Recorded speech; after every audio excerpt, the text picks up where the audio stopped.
Haleluya. Mari kita berikan tepuk tangan dulu bagi Tuhan Yesus. Haleluya. Semoga sangat berkati dengan firman Tuhan dari Ibu Munte. Amin.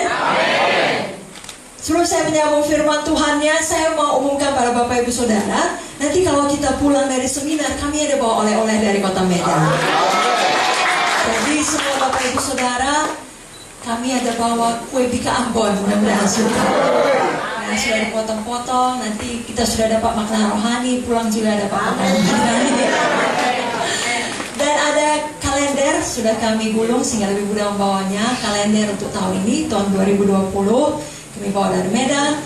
Ada beberapa buku rohani dengan berbagai judul. Nanti satu orang dapat satu. Kalau udah siap dibaca, gantian sama kawannya dengan judul yang lain.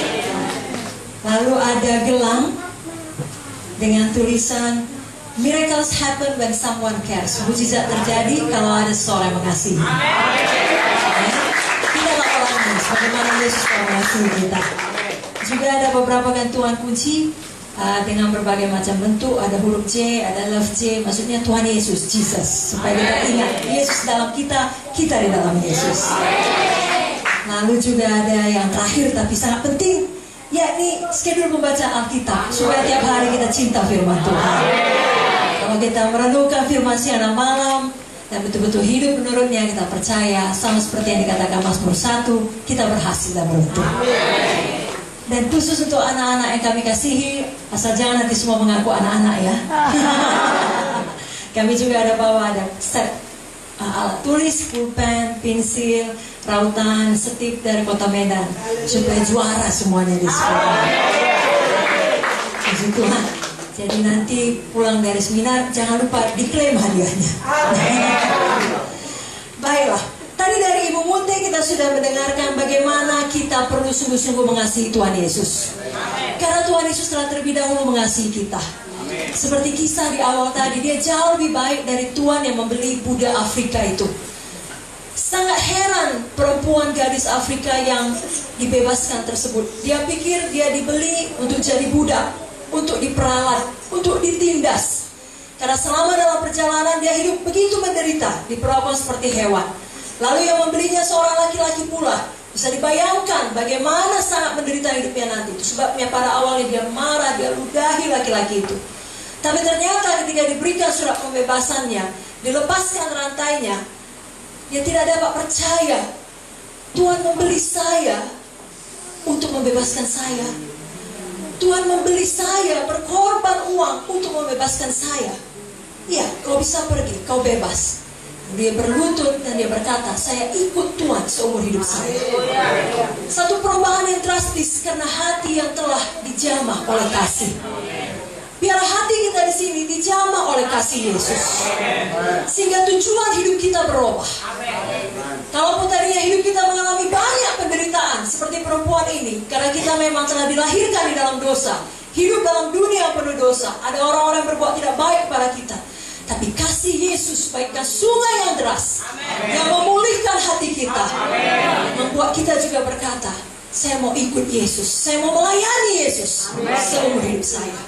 Bukan karena peraturan gereja, bukan karena satu kewajiban atau keharusan, tapi hati kita yang mendorong kita untuk melakukannya. Sehingga apapun yang terjadi di depan, seberat apapun, kita tidak menyerah, kita tidak mundur, kita tidak meninggalkan Yesus. Karena kasih itu telah mengubahkan hati kita. Dan sebagaimana firman yang kita baca dalam Kejadian 1:26-28 dari Ibu Munte tadi disampaikan, ada rencana Tuhan bagi hidup kita manusia masing-masing yang tidak dapat gagal. Ya, secara garis besar tadi setelah diajarkan pada kita, Tuhan mau pertama kali semenjak dia menciptakan kita manusia, yakni kita segambar dengan dia. Dia mau memulihkan kita untuk kembali kepada gambaran itu. Itu sebabnya kita sudah diselamatkan Tuhan, sudah lahir baru, apalagi mengaku diri kita sebagai seorang Kristen. Biarlah tampak ada perubahan karakter kita setiap hari. Ada buah roh dalam hidup kita. Orang-orang melihat kita yang mengaku Kristen dan setuju karena hidup kita seperti Kristus. Lalu yang kedua, hidup kita berkuasa. Kalau tadinya kita dibawa tindasan kutuk dosa, kutuk penyakit. Kalau orang di dunia sana kerja keras pun dia tetap gagal. Kenapa? Ada kutuk yang mengikat. Tapi kita anak-anak Tuhan, oleh karena kuasa darahnya, firman-Nya, oleh karena kuasa Roh Kudus-Nya di dalam kita, kita bisa hidup berkuasa. Bukan berarti kita tidak punya masalah. Di dalam Alkitab ada perumpamaan mengenai orang yang mendirikan rumah di atas batu dan rumah di atas pasir. Tahukah saudara, dua-duanya dapat gelombang, dua-duanya dapat badai. Jadi dengan kata lain, seorang yang percaya pada Yesus dan tidak percaya pada Yesus, dua-dua dapat masalah. Tetapi bedanya orang yang mendirikan rumah di atas batu, di atas firman, yang mendengar firman dan melakukannya, walaupun datang masalah, dia hidup berkuasa, rumahnya tetap berdiri. Dia bisa tetap menang. Betul akan ada serangan dari para setan, betul ada serangan penyakit, betul kita tetap mengalami persoalan seperti orang-orang juga di luar sana, tapi kita berkuasa. Kita bisa melewatinya dengan kemenangan. Yang ketiga tadi, juga salah satu yang paling penting dikatakan Ibu Munti, rencana Tuhan beranak cucu memenuhi bumi. Gambaran kepada saya dan saudara untuk sungguh-sungguh hidup melayani Tuhan. Kita harus menginjil, kita harus memuridkan, dan kita melakukan itu seumur hidup kita. Bukan hanya kalau ada KKR, bagus, itu harus. Bukan hanya pada waktu Natal atau waktu-waktu tertentu, tapi seluruh hidup kita. Kita memang suka melayani Tuhan. Lagi-lagi kenapa? Karena kita sudah merasakan kasih Tuhan. Izinkan saya malam ini dengan singkat memberikan satu contoh dari Alkitab mengenai seorang yang mengasihi Tuhan dan memberikan hidupnya bagi Tuhan. Lalu karakternya pun semakin hari semakin berubah seperti Tuhan Yesus. Dan hidupnya itu betul-betul memberi dampak bagi banyak orang. Namanya Yusuf. Tidak selalu mudah hidup di dalam jalan Tuhan. Akan ada yang namanya ujian-ujian kehidupan. Tetapi Yusuf tidak menyerah. Yusuf tidak kompromi dengan dosa. Pada akhirnya Yusuf menjadi penyelamat seluruh dunia.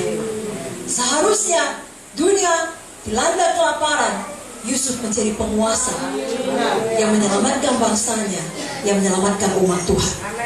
Bapak Ibu Saudara, kalau keadaan baik kita melayani Tuhan, itu baik memang. Tapi ketika keadaan tidak baik, kita tetap melayani Tuhan, itu baru anak Tuhan yang sejati. Itulah yang dirindukan Tuhan di dalam kita. Jadi biar saya dan saudara menyadari, memang ada ujian kehidupan, tetapi kita bisa lulus. Sebagaimana Yusuf lulus, kita juga bisa lulus. Yang pertama kali di dalam Kejadian 37 ayat 5-9, ini menggambarkan Yusuf lulus ujian pengkhianatan.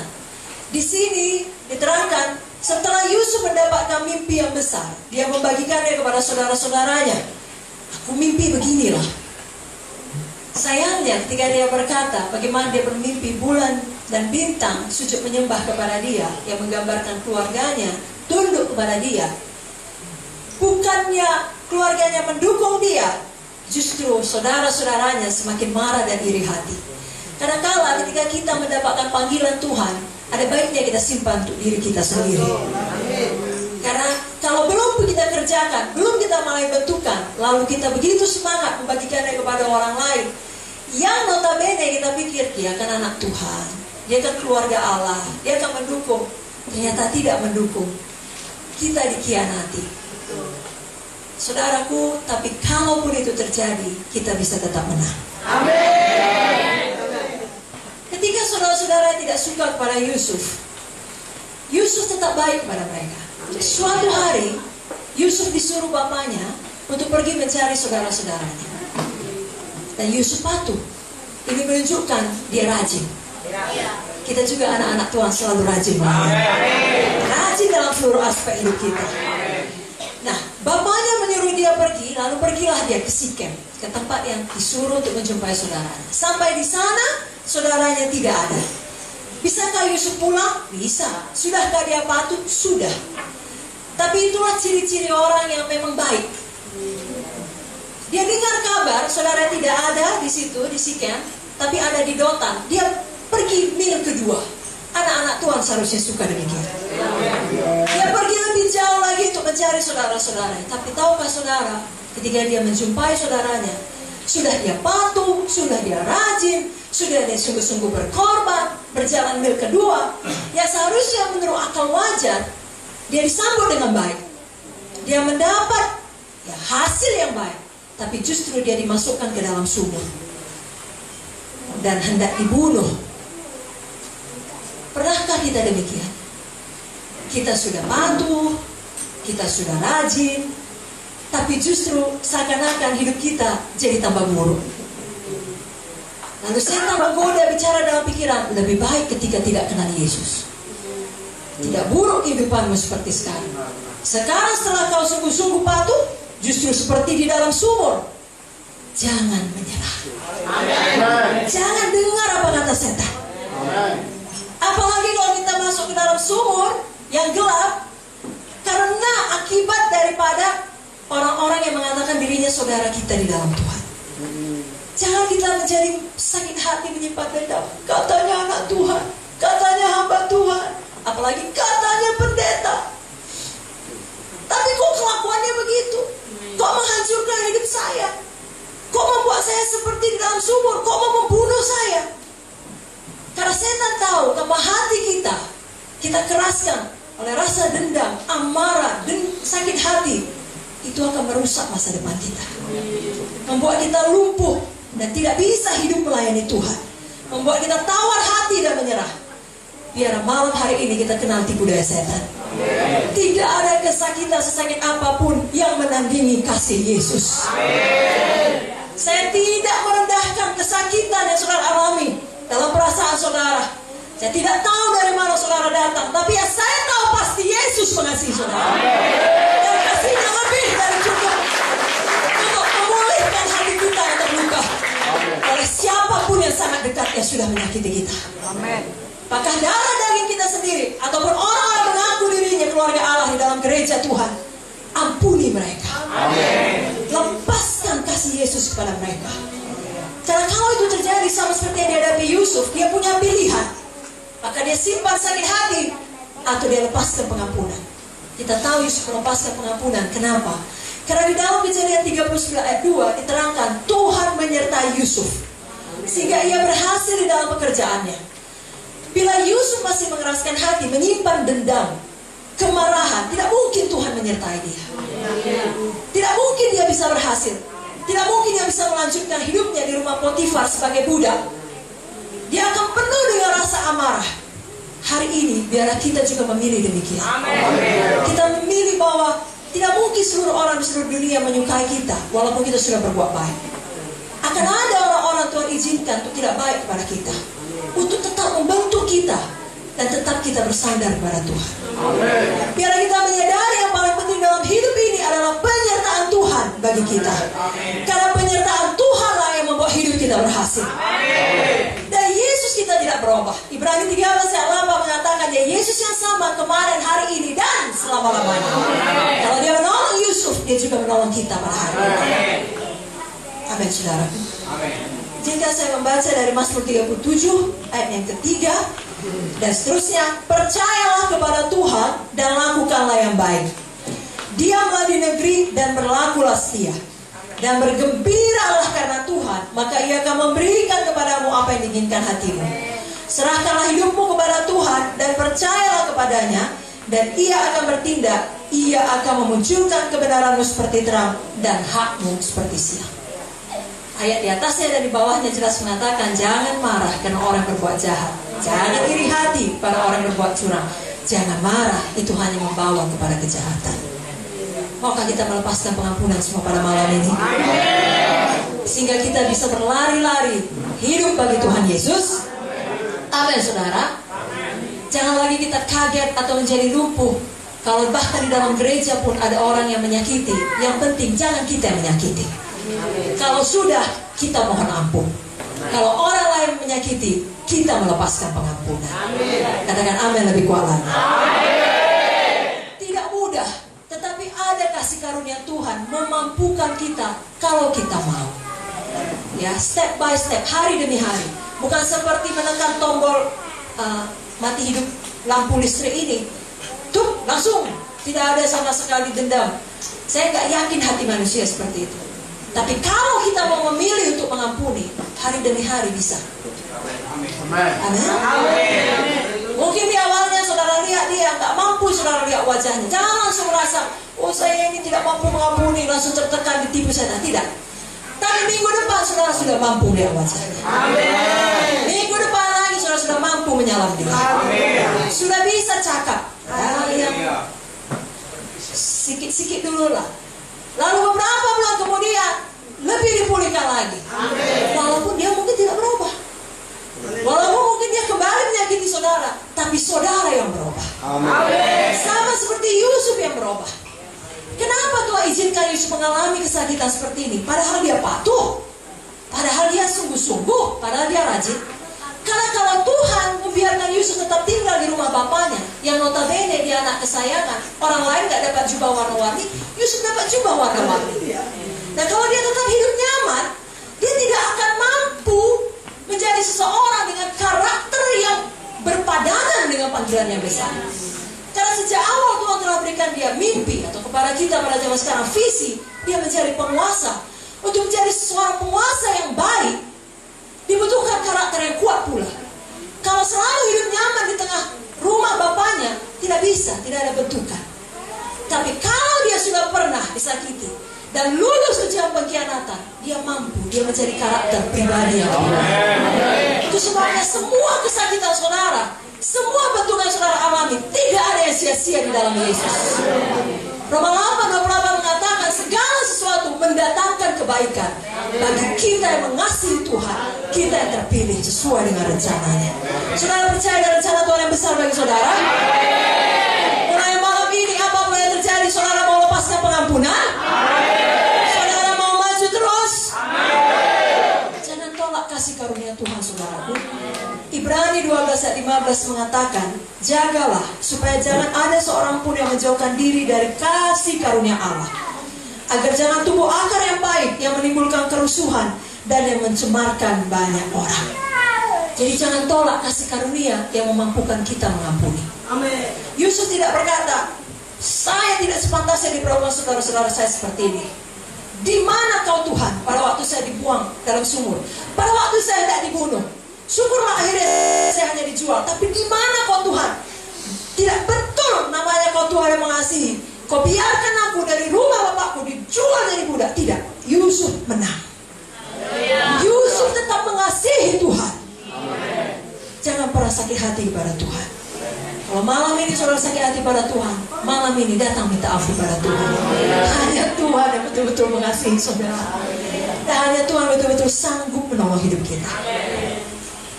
Tapi tahukah saudara, setelah Yusuf sampai di rumah Potifar, dia dijual jadi budak, dia kerja di salah satu rumah penguasa orang Mesir. Dia menghadapi ujian lagi. Hidup kita pun demikian, dari satu ujian kepada ujian berikutnya. Kenapa? Tuhan mau terus membentuk kita seperti Kejadian 1, segambar dengan Dia. Amin. Melalui bentukan kita makin sabar, kita makin rendah hati. Amin, saudara. Kita makin mengasihi. Demikian Yusuf di dalam rumah Potifar. Kita tahu bahwa saya Kejadian 39 ayat 2 tadi, Tuhan menyertai Yusuf sehingga dia berhasil dalam pekerjaannya. Nah, saya yakin dari pihak Yusuf pun, dia adalah orang yang sungguh-sungguh jujur, sungguh-sungguh rajin. Itu sebabnya Potifar percaya kepadanya, menyerahkan seluruh urusan dari dalam rumah tangganya, bisnisnya kepada Yusuf. Anak-anak Tuhan harus jujur, harus rajin, harus dapat dipercaya. Jangan orang kalau mau memperkerjakan kita, takut kita mencuri, ya, takut kita curang. Jangan. 1 Korintus 4 ayat 2 mengatakan, yang akhirnya dituntut dari pelayan-pelayan yang demikian adalah mereka dapat dipercaya. Dapat dipercaya artinya kita punya integritas. Ketika bapak saya, Bapak Munte pulang dipanggil Tuhan, hamba-hamba Tuhan yang datang di memorial service, baik yang dari Indonesia juga dari luar negeri, mengatakan hal yang mirip. Salah satunya dia mengatakan, Bapak Munte orang yang rendah hati, suka tersenyum, tapi terutama dia punya integritas. Kalau iya, ya, kalau tidak, tidak. Kalau dia berjanji, dia tepati. Sangat sederhana, tapi dia punya integritas. Dalam dunia yang bengkok sekarang ini, sangat sulit mencari orang yang punya integritas. Mereka pergi kemana angin bertiup, kemana menguntungkan mereka, kemana uang ada. Bahkan mereka menyebut dirinya hamba Tuhan pun demikian. Tapi Tuhan masih menjelajah seluruh negeri. 2 Tawari mengatakan, matanya menjelajah seluruh bumi untuk mencari orang bersungguh-sungguh hati terhadap Tuhan. Orang-orang yang berkata tidak kepada dosa, orang-orang yang tidak kompromi pada dosa, walau punya kesempatan melakukan dosa dan diuntungkan dari dosa itu. Yusuf melakukannya. Dalam Kejadian 39 ayat 6 sampai 10, di sini terangkan Potifar punya istri. Saya yakin kalau seorang penguasa punya istri, dia pilih perempuan yang paling cantik lah di daerahnya, yang paling hebat, ya ini macam. Tidak sembarang orang dia pilih jadi istrinya. Tapi tahu Pak Saudara, istrinya tersebut, istri Potifar itu, Alkitab berkata, membujuk Yusuf untuk melakukan perzinahan. Bukan hanya sekali, bukan diam-diam, terang-terangan. Dan terus-menerus menggoda Yusuf. Saudaraku, ada orang bilang, saya nggak pernah berjudi. Ya, karena nggak ada kesempatan yang berjudi, nggak ada uang. Yusuf ada kesempatannya berbuat dosa. Bahkan perempuan itu yang kelilipan dari mata saya. Maksudnya perempuan itu yang menggoda dia, yang main mata dengan dia. Jelas Yusuf punya kesempatan untuk berbuat dosa, tapi dia dengan teguh berkata tidak. Yusuf bisa saja buat alasan, istri Potifar adalah bos saya. Bukankah firman juga berkata harus patuh kepada bos? Bahkan bos yang garang pun harus dipatuhi. Maka saya akan patuh kepada istri Potifar. Ada banyak orang sekarang seperti itu, demi melakukan dosa dia pakai firman. Padahal demi menyelamatkan nyawanya, dia bilang begitu. Saya harus patuh. Bukan. Kalau itu dosa, kita tidak boleh justru patuh. Yusuf juga bisa berkata, Tuhan mengertilah kelemahan manusia. Saya pun seorang laki-laki, tidak ada laki-laki menolak bangkai. Maaf, tidak ada buaya menolak bangkai. Istri Potifar begitu cantik, Tuhan saya tidak sanggup menolaknya. Tapi Yusuf buat alasan, saya terpaksa Tuhan. Kalau tidak nanti jabatan saya, nyawa saya taruhannya. Atau Yusuf bisa juga lebih parah berkata, tentunya ini datang daripadamu Tuhan. Karena tidak mungkin seorang yang tinggi seperti dia bisa menyukai seorang yang rendah seperti saya. Ini betul-betul pintu yang Tuhan bukakan. Saya adalah seorang bodoh jika tidak mau memakai pintu yang dibuka Tuhan. Jangan seperti itu saudara. Atau Yusuf juga bisa punya alasan, saya tidak perlu sok suci. Dunia zaman sekarang yang saya hidupi bukan lagi di tanah Israel, bukan di rumah bapak saya. Ini adalah tanah bangsa Mesir. Hal seperti ini sama mereka biasa saja. Maka saya pun melakukannya. Anak Tuhan jangan pernah berkata seperti itu. Atau Yusuf, karena dia juga masih menyimpan kepahitan, bisa berkata seperti ini pada Tuhan. Dulu Tuhan, kau ingat ketika aku patuh, aku mencari saudara-saudaraku bukan hanya di Sikem sampai ke Dotan, justru aku masuk dalam sumur. Sekarang Tuhan tidak perlu patuh-patuh lagi. Aku ada di sini karena usaha kerja kerasku sendiri. Hanya aku yang bisa menolong diriku. Maka aku akan tidur dengan istri Potifar. Saudaraku, masih banyak alasan yang lain. Bahkan saya tidak akan ketahuan kok. Saya tidak menyakiti dia. Ini suka sama suka. Tapi Yusuf tidak memakai semua alasan itu. Walau akal manusia mungkin berkata itu wajar, masuk akal. Tapi Yusuf berkata tidak pada dosa. Sampai hari ini pun dosa tetap dosa. Habis perkara. Jangan kompromi dengan dosa kalau kita mau hidup untuk memberi dampak bagi banyak orang. Kalau kita mau hidup kita sungguh-sungguh sampai pada panggilan Tuhan. Tapi kalaupun kita sudah berdosa, berita baiknya Yesus mau mengampuni kita. Kita berkata jika kita sungguh-sungguh mengaku dosa kita, maka dia Allah setia dan adil. Saudaraku, waktu kita mengaku dosa kita artinya kita mau sungguh-sungguh bertobat. Bukan sekedar dengan mulut ampuni dosa saya Tuhan, besok dibuat lagi, besok bilang lagi ampuni, besoknya dibuat, bukan. Tapi ada penyesalan yang mendalam karena menyakiti hati Tuhan. Bukan karena ketahuan. Ketahuan gak ketahuan bukan itu soalnya. Karena kita memang menyadari itu dosa, mau bertobat, lalu Tuhan mengampuni kita. Tapi bagi saudara yang memang katakanlah anak-anak muda belum pernah melakukan dosa kenajisan, jangan dicoba. Tidak perlu saya coba dulu, nanti kan minta ampun Yesus mengampuni. Jangan coba minuman keras, jangan coba ganja, jangan coba narkoba. Tidak ada kebahagiaan di situ, tidak ada kasih di situ. Jangan cari kasih di tempat yang salah. Hanya dalam Yesus kita merasa puas. Amin, saudara. Itu sebabnya malam hari ini saya mau mendorong saudara. Bagaimanapun nanti di dunia luar sana menggoda saudara berbuat dosa, apakah korupsi dalam pekerjaan, kompromi dengan kejahatan, katakan tidak seperti Yusuf. Karena Yusuf menyadari kehadiran Tuhan jauh lebih berharga dari semua dalam tanda kutip kesuksesan dunia. Mungkin kalau dia jadi simpanan Potifar, dia bisa dapat banyak uang. Hidupnya lebih mudah, mungkin. Tapi di mata Tuhan itu tidak benar. Saudaraku, yang paling penting di mata Tuhan kita benar. Ibu Munte dari jelas berkata, seluruh dunia berkata kita baik, Lotong berkata kita bodoh, kata Tuhan yang betul. Kelak hidup yang sebenarnya adalah dalam kekekalan. 120 tahun kita hidup di dunia ini adalah seperti titik saja. Dan hidup di kekekalan ditentukan dari apa pilihan kita di dunia ini. Biar pada hari ini kita memutuskan untuk mau hidup kudus, menang, lulus ujian kekudusan, lulus ujian integritas. Katakan amin lebih kuat lagi.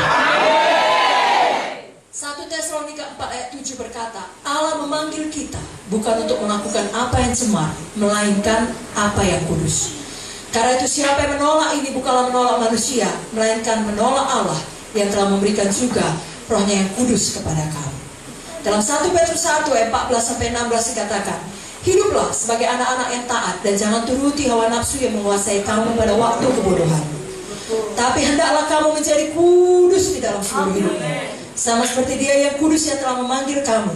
Sebab ada tertulis, kuduslah kamu sebab aku kudus. Dengan kekuatan kita tidak mampu, tapi ada Roh Kudus yang menyanggupkan kita. Saudara rindukan penuh Roh Kudus tiap-tiap hari. Yang ketiga mengenai ujian yang dihadapi Yusuf. Setelah dia lulus ujian kekudusan, kita pikir tentunya Yusuf lagi-lagi akan mendapatkan kebaikan lah atas kekudusan yang dia punyai. Tetapi justru apakah yang terjadi? Yusuf dimasukkan ke dalam penjara. Tetapi Yusuf tetap setia. Anak-anak Tuhan, ketika doa belum dijawab, harus tahu tetap setia. Ketika kita mengalami sesuatu yang tidak kita mengerti, seperti Yusuf ini, kok sudah buat baik, justru masuk penjara. Kita pun loh, kok sudah buat ini, kok saya tambah tidak baik keadaan saya. Tidak mengerti, tapi kita hidup karena percaya. Amen. Kita percaya selalu ada rencana Tuhan di balik itu semua. Kalau saudara belum menikah, saudara tentunya mau mencari pasangan yang setia, melebihi pasangan yang takkanlah muka cantik, muka ganteng. Kalau cantik pun dia, ganteng pun dia, kalau tiap hari selingkuh, takkan mau saudara. Jauh saudara merasa lebih menderita. Betul saudara? Saudara tahu bahwasanya kualitas kesetiaan mengalahkan kecantikan yang bisa dilihat dengan mata. Dan Tuhan juga demikian. Dia melihat ke dalam hati kita. Dia tidak terpesona oleh kemampuan saudara menyanyikah atau karunia-karunia saudara. Kenapa? Dia yang memberikannya pada saudara. Tapi kalau saudara setia, itu pilihan saudara. Hati saudara yang memilihnya. Dia lihat saudara ketika dalam keadaan buruk sekalipun, saudara bisa menyanyi seperti tadi, mengangkat tangan dengan sukacita, seakan-akan tidak ada beban. Karena semua kita yang hidup punya beban. Tapi saudara mampu memuji Tuhan. Kenapa? Hati saudara percaya kepadanya. Hati saudara setia kepadanya. Sebab saudara bisa menyanyi dengan semangat, saya siap sedia, datang Tuhan Yesus. Tak begitu saudara. Jangan pernah lepaskan itu. Ada banyak orang di awal-awal mengikut Tuhan, dia setia. Karena tiap kali dia berdoa, langsung Tuhan jawab. Dia sakit, diletakkan tangan, langsung sembuh. Apa saja dia minta, cepat dapat dengan instan.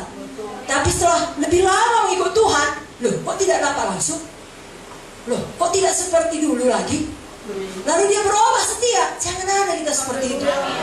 Sama seperti kalau saudara punya anak bayi, belum pun diminta sudah saudara kasih. Belum pun dia tahu bicara, saudara yang kasih susunya, saudara yang kasih bajunya. Dia bertumbuh sedikit, balita. Apa dimintanya pun saudara kasih. Dibuat tangannya begini, saudara ngerti minta gendong, saudara gendong. Tapi kalau sudah 12 tahun, dibuatnya tangannya begini, kan gak saudara gendong. Ada yang saudara? Kalau 12 tahun oke lah. Ya, atau SD, SMP saudara kasih uang jajan. Tapi kalau sudah kuliah, saudara suruh dia bekerja. Apalagi kalau sudah tamat kuliah. Tidak semudah dulu. Kenapa? Untuk kebaikannya. Amen. Demikian juga kalau ada hal-hal belum sudah kita minta, belum kita dapat, tidak langsung kita dapat, tanya Tuhan. Apakah yang Tuhan mau? Karena pasti itu untuk kebaikan kita. Percaya pada Tuhan. Saudaraku, Yusuf ini Banyak hal penderitaan sejak muda. Saudara bisa bayangkan, sudah buat baik, sudah hidup kudus, difitnah oleh istri Potifar. Potifar mempercayainya, dan kemungkinan besar menurut saya semua orang juga mempercayainya. Dengan kata lain, di mata dunia, Yusuf inilah yang paling kurang ajar. Sudah diangkat, sudah dikasih kuasa, mau main gila sama istri tuannya, patut dipenjarakan. Gak ada yang tahu, justru dia yang baik, dia yang kudus, dia yang jujur, kecuali dirinya sendiri, Potifar itu, dan tentunya Tuhan lah. Dan dia gak bisa melawan. Dia harus masuk penjara untuk sesuatu hal yang tidak dibuatnya. Dan tahukah saudara, untuk satu waktu yang tidak pernah diketahui kapan bebasnya. Bisa jadi itu seumur hidup. Bagaimana mungkin perasaannya sebagai seorang anak muda, tapi karena dia percaya pada Tuhan, Tuhan tidak meninggalkan. Dan di dalam penjara, justru hatinya semakin lembut. Ada orang datang persoalan, bukan bitter. Artinya bitter bukan tambah baik hatinya, bitter tambah pahit hatinya. Tapi Yusuf tidak demikian. Suatu hari juru makanan dan minuman raja juga masuk penjara. Dia lihat mukanya sedih. Hati Yusuf mengerti karena dia juga masuk penjara, bukan karena kejahatan. Gak ada yang minta pelayanannya. Dia yang menawarkan diri. Kenapa mukamu muram? Itulah anak-anak Tuhan yang sudah mengalami banyak bentukan. Kalau saudara gak pernah sakit, lalu kemudian dalam ibadah minggu datang satu orang sakit, sepanjang khotbah batuk dia, marah saudara. Kenapa? Saudara gak pernah sakit, saudara merasa dia mengganggu. Betul? Kalau ada dia mengerak, katanya, lagi saudara nyanyi, marah saudara. Atau orang semuanya tepuk tangan, lompat-lompat, dia duduk saja. Padahal karena dia sakit, saudara tidak tahu mengerti. Kenapa? Saudara gak pernah sakit. Tapi kalau saudara pernah sakit, dan satu sakit yang parah, dan saudara berhasil melaluinya, menang dengan iman oleh kuasa figur Yesus, lalu kemudian suatu hari ada orang yang sakit sama, datang ke gereja, mengeluh, saudara bukan marah, saudara seperti Yusuf, apa yang bisa kubantu? Kenapa mukamu murah? Karena hati saudara sudah dibentuk. Walau itu dalam penjara sekalipun, dengan kata lain, walau saudara sendiri dalam persoalan, tapi saudara mampu melayani. Tidak harus kita bebas dari persoalan baru mampu melayani. Dalam penjara seperti Yusuf pun kita mampu melayani. Amin. Katakan amin, saudara. Dan kita tahu ceritanya, Yusuf mengartikan mimpi mereka dan jadi seperti mimpi itu. Dan salah satu keluar karena memang dia yang tidak bersalah. Dan Yusuf memplead case-nya, Yusuf memohon kepada dia, ingatlah aku kalau kau keluar nanti, karena aku ada di sini bukan karena aku bersalah. Dia bilang oke pada Yusuf. Tapi 2 tahun lamanya dia sengaja melupakan Yusuf. Tidak bisa mengerti sifat manusia, saudaraku. Tidak mau diingatkan oleh keadaan yang buruk. Siapa yang mau mengingat dia dihubungkan ke penjara? Tiap hari Yusuf berpikir, inilah harinya dia akan mengetahui mengenai keadaanku kepada orang yang berkuasa luar sana. Tidak ada kabar. Sebulan berlalu, 2 bulan berlalu, 12 bulan berlalu, 2 tahun berlalu, tapi tetap setia. Maukah saudara tetap setia? 1 bulan berlalu tanpa jawaban doa, 2 bulan berlalu tanpa jawaban doa. Biarlah saudara tetap bisa melihat dengan mata iman, Yesus kita tetap bekerja di balik dia. Dan dia tidak pernah terlambat. Dia mengatur semua supaya segala sesuatu indah pada waktunya. Ketika waktunya tiba bagi Yusuf dalam 1 hari, saudara tahu Firaun punya mimpi. Singkat cerita, tidak ada yang bisa mengartikannya. Barulah nama Yusuf diingat. Yusuf dipanggil, dan dengan rahmat Tuhan dia betul-betul bisa mengartikan mimpi dalam 1 hari yang tidak diduga-duga. Dari seorang tawanan pada seorang penguasa, dari seorang dalam penjara menjadi seorang perdana menteri. Di atas dia hanya ada satu yang lebih berkuasa, Firaun. Tapi selebihnya tidak ada yang bisa bergerak tanpa sepengetahuan Yusuf. Tuhan kita dapat membuat apa saja dalam sekejap. Amen. Kalau dia lihat memang saudara dapat dipercaya, saudara setia. Berikan tepuk tangan dari Tuhan. Ketika jadi budak, Yusuf setia. Dalam penjara, Yusuf setia. Dilupakan orang, dia setia. Saudara juga demikian. Apapun keadaan saudara, biar saudara tetap setia. Sehingga nanti saudara tidak sadar, setahun berlalu atau berapa lama pun waktunya prosesnya, tapi dalam satu hari yang menentukan, tangan Tuhan bekerja. Mengangkat saudara, memunculkan kebenaran saudara seperti terang, dan hak saudara seperti siang. Percayakah saudara? Dalam Kejadian 50 ayat 20, apa kata Yusuf? Memang kamu telah mereka-rekakan yang jahat terhadap aku, tapi Allah telah mereka-rekakannya untuk kebaikan. Saudaraku, kita juga dapat berkata hal yang sama. Dalam Amsal 20 ayat 6 dikatakan, banyak orang menyebut diri baik hati, tapi orang yang setia, siapakah menemukannya? Biarlah Tuhan menemukannya di sini. Amsal 19 ayat 22, sifat yang diinginkan pada seseorang ialah kesetiaannya. Ibrani 10 ayat 38 sampai 39. Tetapi orangku yang benar akan hidup oleh iman, dan apabila ia mengundurkan diri, maka aku tidak berkenan kepadanya. Tapi kita bukanlah orang-orang yang mengundurkan diri dan binasa, tapi orang-orang yang percaya dan beroleh hidup. Mari angkat tangan saudara, katakan, saya bukan orang yang mengundurkan diri. Saya tidak binasa. Saya orang yang percaya. Saya orang yang setia.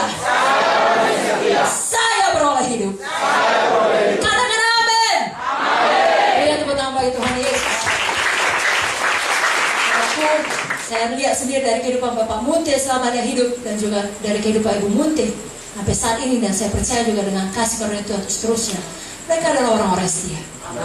Tidak selalu keadaan baik dalam pelayanan, apalagi dulu di awal-awal memulai pelayanan ketika kami belum ada, sangat berat. Semua orang mengatakan mereka sesat, mereka harus dijauhi, pelayanan mereka harus dibunuh. Jangan ada yang menerima, jangan ada yang mendengarkan. Tapi sekali lagi, apa yang ditabur harus dituai. Yesus sudah setia. Ketika Bapak Munte dan kami juga tentu sebagai keluarga ditembak, dibom, ditaruh bom di atas kap mobil, ditaruh bom di depan rumah, ditaruh bom, dikirim di gereja. Berapa kali mengalami ancaman-ancaman yang akan merenggut nyawa. Tahu gak saudara, ada banyak tawaran dari hamba-hamba Tuhan, majalah Karisma seluruh dunia. Beritahu kesaksianmu, kami bawa kau dan keluargamu ke Amerika, kami sekolahkan anakmu ke Australia, kemana saja. Tidak perlu menghabiskan waktumu di kota Medan, karena pada waktu itu kami tidak bebas saya melayani. Polisi ada 24 jam sehari di rumah kami, dan sekali lagi tidak tahu sampai kapan. Tapi Bapak Munte, dia punya hati gembala, gembala yang baik, menyerahkan nyawa untuk domba-domba. Dia tetap di Medan, dia paksa kami semua tetap di Medan, walaupun kami harus berhenti kuliah. Tidak tahu sampai kapan, tapi sekali lagi segala sesuatu indah pada waktunya. Pada waktunya Tuhan itu lepas, bisa kembali melayani. Hari ini bisa sampai lagi di tanah Papua. Sangat cinta pada saudara. Ini kedua kalinya kami menjejakkan kaki di tanah Papua tercinta. Diberkatilah Papua, Papua bagi Tuhan Yesus. Kalau tangan ditolong Tuhan, saudara pun ditolong. Orang-orang setia katakan amin. Terakhir, sebelum saya serahkan pada Ibu Pendeta Victoria, maukah saudara dengar sedikit lagi? Saudaraku, Yusuf ini lulus ujian kesuksesan. Banyak orang pada waktu masih kekurangan, pada waktu sakit, oh sungguh-sungguh dia setia. Tapi waktu diberkati, waktu sehat, lupa dia setia pada Tuhan. Kenapa? Sudah senang, sudah nyaman hidupnya. Yusuf pada waktu dia di penjara kah, dari budak kah, tetap setia. Tapi setelah jadi Perdana Menteri, dia terus setia. Justru dia mengerti Tuhan mengangkat dia untuk satu maksud. Biar kita semua mengerti kalau Tuhan memberkati kita, memberikan kesuksesan dunia ini, ada maksud Tuhan untuk dipakai bagi kekekalan, bagi kerajaan surga, untuk kemuliaan nama Tuhan Yesus. Saudaraku, Yusuf setelah dia berhasil, saya katakan saja dengan sikap para saudara, sebenarnya dia bisa panggil langsung istri Potifar. Mana yang namanya istri Potifar itu? Dia sudah memasukkan saya dalam penjara. Masukkan dia juga biar dia tahu rasanya. Mana yang namanya Potifar yang lebih percaya pada istrinya daripada pada saya yang setia? Masukkan sekaligus. Tidak, saudara. Tapi ujian sesungguhnya datang ketika saudara-saudaranya berjumpa dengan dia, memohon pertolongan. Dia punya banyak kesempatan untuk membuat mereka sampai kepada kematian mereka. Tapi justru, tahukah saudara, kita menuliskan pada waktu dia mau menyatakan siapa dia kepada saudara-saudaranya, Dia usir semua orang Mesir keluar. Seorang hamba Tuhan berpendapat, itu dia lakukan supaya jangan ada orang Mesir tahu kejahatan saudara-saudaranya. Karena memang dia mau memelihara saudara-saudaranya.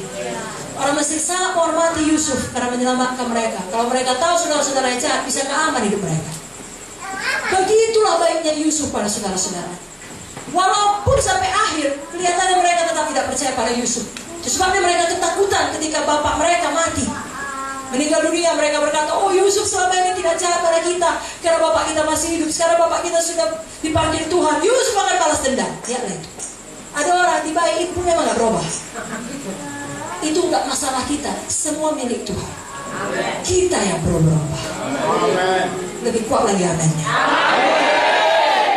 Yusuf telah menjadi Perdana Menteri, bukan menjadi penguasa yang kejam, yang balas dendam, apalagi korupsi, penindas. Tidak, saudara.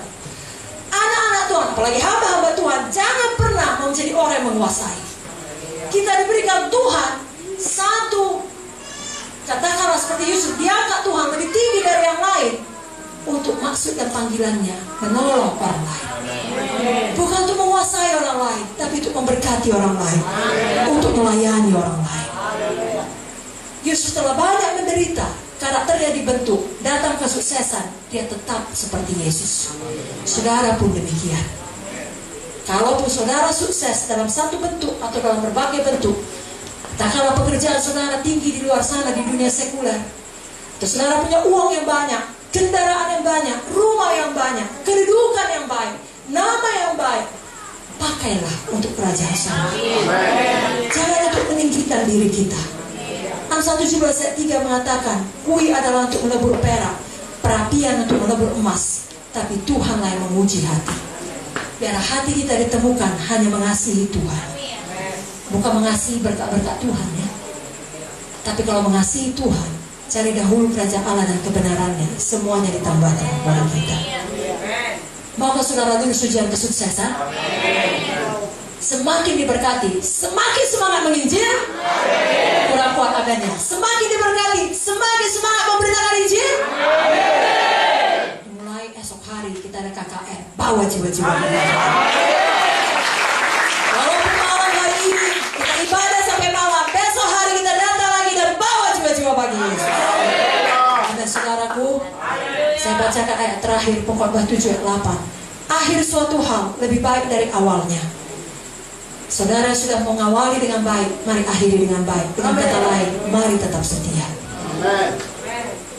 Kasihi Yesus, layani Yesus, Yesus yang terbaik, Yesus yang termanis, Yesus segalanya. Jangan pernah berhenti, jangan pernah malas melayani Tuhan. Mari sungguh-sungguh bekerja bagi Tuhan. Kita sambut Ibu Pendeta Victoria, berikan tepuk tangan.